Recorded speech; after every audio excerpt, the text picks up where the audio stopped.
Oh yes, you are finally an engineer. By default, perhaps, but you made it. Whether you understand the technical aspects thoroughly or not, there are certain situations you will perfectly relate to. On that note, the Buzzle article below enlists 25 things only engineers can relate to. Popular online joke about engineers: optimist, the glass is half full. Pessimist, the glass is half empty. Engineer, the glass is twice the size it needs to be. So, you've finally done it.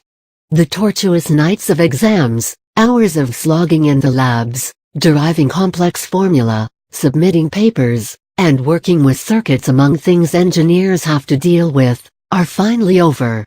You are dancing with joy.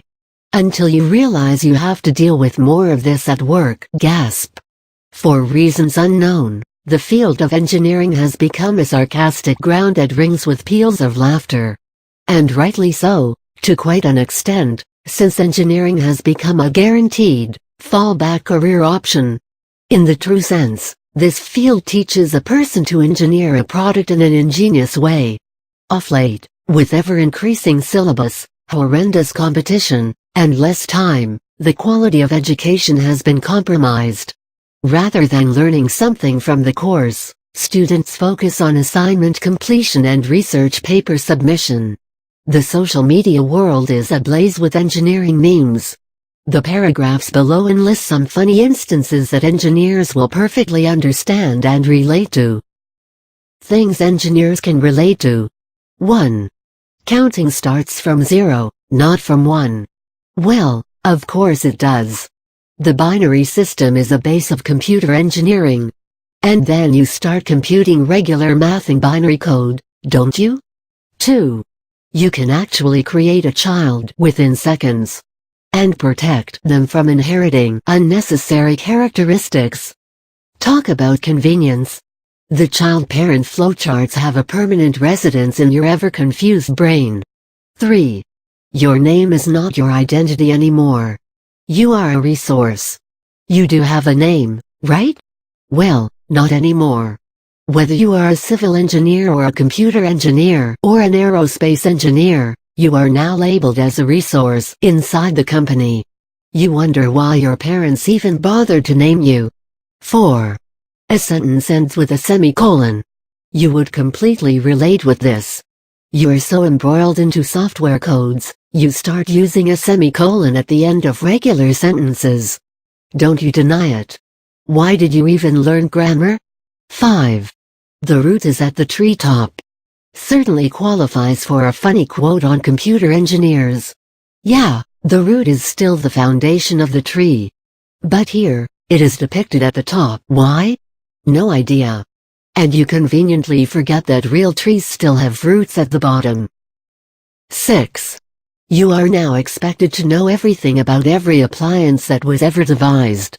Yes, I know it's frustrating. Everyone thinks you can repair every equipment, and it takes every ounce of your willpower to resist the urge to slap them. 7. Your code works and you do not know how. Your code worked. Wait. How? When? Who cares? It just did.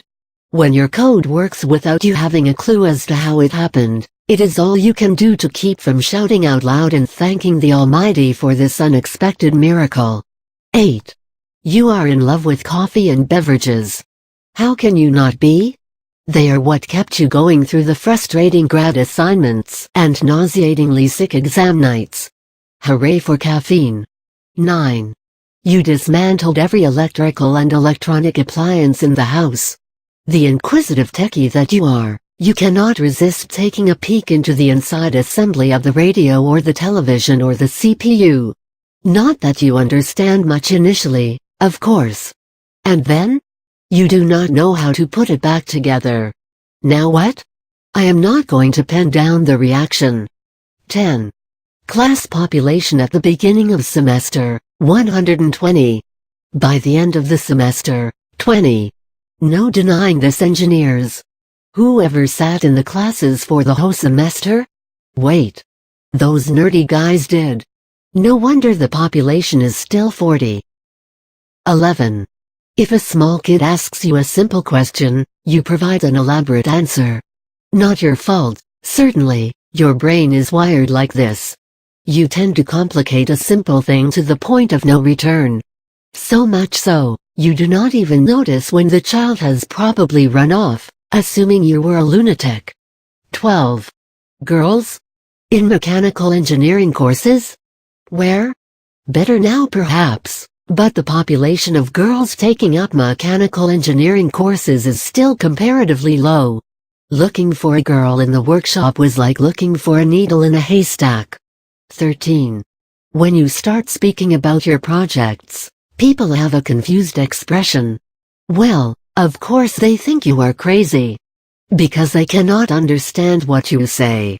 What's more, they do not realize that you yourself know nothing about the nonsense you are spouting. Wink wink.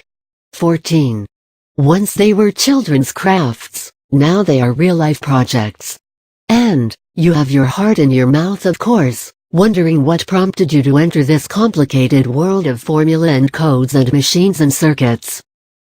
15. One day before the exam. And you are blank. Most certainly. You stay up all night, you borrow the best notes, you cram up the most important questions. In the morning, you are still blank. 16. You were an integral part of the math club or the robotics club and so on. Strange for non-engineers, perfectly normal for you. Once the president of the arts club in high school, and now the president of the coding club. Whatever next? 17. The world thinks you guys are born geniuses. Lap up the praise. Lap it up before they realize you do not know much. 18.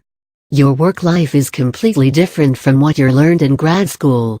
So here you are, trying to make peace with your first job. And then you wonder why there are no integrals, or differentials or microprocessor 8086 theory, or any of the stuff you crammed up. And you come to the painful realization that you still have to learn a million other things. 19. Try as you can, you never remember anything while writing the exam paper. You've tried to learn as much as possible, and you still have no idea what to write in the exam. Makes you wonder if you have been preparing for the wrong subject. 20. You envy the liberal arts or the economics majors. You certainly have a right. No qualms there. I'll bet your face would have resembled a sobbing monkey when they go to the movies, leaving you behind. 21. The programming cycle is a series of conflicting emotions. Just check that out. You are so happy and eager to start programming. And then you hit a series of road bumps. Wait until you hear yourself snore. 22. You spend more time behind a computer screen than anywhere else. When was the last time you spent with your family or friends? Well, of course you don't remember. The computer screen has been your best buddy all this time. 23. Woman, you cannot smoke here. Didn't you read the warning? Software engineer, we only worry about errors, not warnings. Coding away all day and night, it's all you can think of in the most ordinary situations. Seriously, who on earth gives a lame answer like that? 24. You use computer commands and terminology even in normal conversations. Well. Whoever frames a reply in a software command? It's a wonder your spouse tolerates this nonsense. 25. Jobs. What? Yeah. You suddenly realize there are no great jobs after all. And you have to actually understand the concepts to even clear the interview. Well, nothing to say about this. Engineering ain't easy, fellas. You have to slog to get where you fantasized yourself to be. Never mind the sarcasm, engineers. Point is, you made it. You stayed up nights, submitted papers, studied as much as you could, and here you are. Cheers to that.